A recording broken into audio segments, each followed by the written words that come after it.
कोई व्यक्ति तुम्हें दुख नहीं देता, तुम्हारे कर्म उस व्यक्ति के द्वारा दुख के रूप में प्राप्त होते हैं। जी हाँ, हम बात कर रहे हैं श्री प्रेमानंद जी महाराज, वही अपने वृंदावन वाले प्रेमानंद जी महाराज। प्रेमानंद जी महाराज का क्या है असली नाम, कैसे बने वो सन्यासी, जानिए वृंदावन वाले प्रेमानंद महाराज जी की कहानी। प्रेमानंद जी महाराज वृंदावन में राधा रानी के भजन कीर्तन करते हैं। वे भजन मार्ग व कथा के द्वारा मोक्ष प्राप्ति का ज्ञान देते हैं। जानते हैं प्रेमानंद जी महाराज के जीवन के बारे में। चलिए, राधा रानी के परम भक्त और वृंदावन वाले हमारे प्रेमानंद जी महाराज को भला कौन नहीं जानता है। वे आज के समय के प्रसिद्ध संत हैं। यही कारण है कि उनके भजन और सत्संग में दूर दूर से लोग आते हैं। प्रेमानंद जी महाराज की प्रसिद्धि दूर दूर तक फैली हुई है। कहा जाता है कि भोलेनाथ ने स्वयं प्रेमानंद जी महाराज को दर्शन दिए। इसके बाद वे घर का त्याग कर वृंदावन आ गए। लेकिन क्या आप जानते हैं कि प्रेमानंद जी महाराज ने क्यों साधारण जीवन का त्याग कर भक्ति का मार्ग चुना और महाराज जी सन्यासी कैसे बन गए? चलिए जानते हैं प्रेमानंद जी महाराज के जीवन के बारे में। प्रेमानंद जी महाराज का जीवन परिचय। प्रेमानंद जी महाराज का जन्म उत्तर प्रदेश के कानपुर में एक ब्राह्मण परिवार में हुआ। प्रेमानंद जी के बचपन का नाम अनिरुद्ध कुमार पांडे है। इनके पिता का नाम श्री शंभू पांडे और माता श्री का नाम श्रीमती रामा देवी है। सबसे पहले प्रेमानंद जी के दादाजी ने संन्यास ग्रहण किया। इसके साथ ही उनके पिताजी भी भगवान की भक्ति करते थे और इनके बड़े भाई भी प्रतिदिन भगवत का पाठ किया करते थे। प्रेमानंद जी के परिवार में भक्ति भाव का माहौल था और इसी का प्रभाव उनके जीवन पर भी पड़ा। प्रेमानंद जी महाराज बताते हैं कि जब वे 5वीं कक्षा में थे तभी से गीता का पाठ शुरू कर दिया और इस तरह धीरे धीरे उनकी रुचि आध्यात्म की ओर बढ़ने लगी। साथ ही उन्हें आध्यात्मिक ज्ञान की जानकारी भी होने लगी। जब वे 13 वर्ष के हुए तो उन्होंने ब्रह्मचारी बनने का फैसला किया और इसके बाद वे घर का त्याग कर सन्यासी बन गए। सन्यासी जीवन की शुरुआत में प्रेमानंद जी महाराज का नाम आर्यन ब्रह्मचारी रखा गया। सन्यासी जीवन में वह कई दिनों तक भूखे रहे।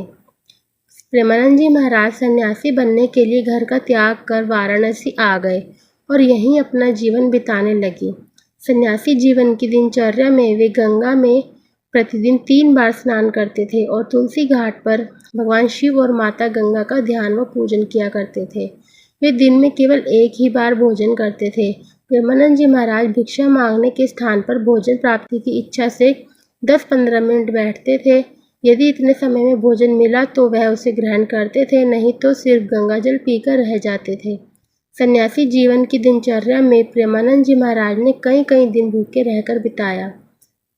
प्रेमानंद जी महाराज के वृंदावन पहुंचने की चमत्कारिक कहानी। प्रेमानंद जी महाराज जी के सन्यासी बनने के बाद वृंदावन आने की कहानी बेहद ही चमत्कारी है।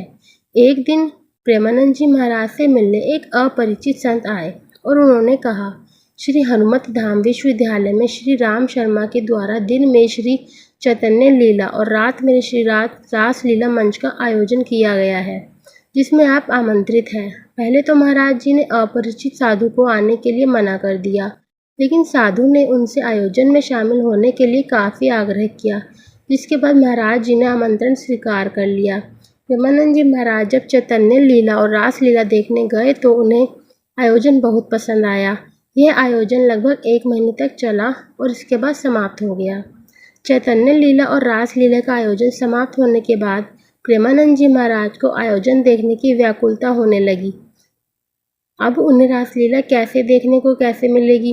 इसके बाद महाराज जी उसी संत के पास गए और उन्हें आमंत्रित करने आए थे।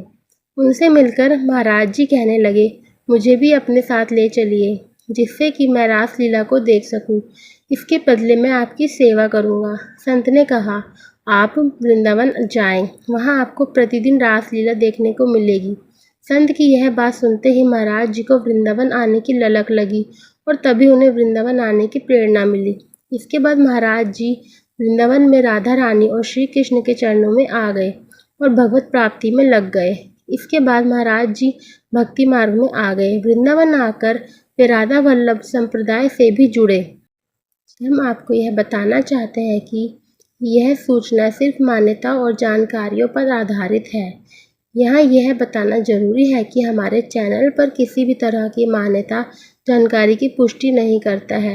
ये किसी भी जानकारी या मान्यता को अमल में लाने से पहले संबंधित विशेषज्ञ की सलाह जरूर लें। राधे राधे।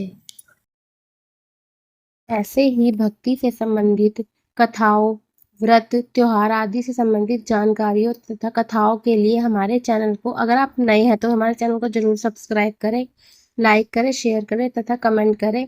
अगर हमसे कुछ गलती हो जाए तो क्षमा कीजिए। राधे राधे।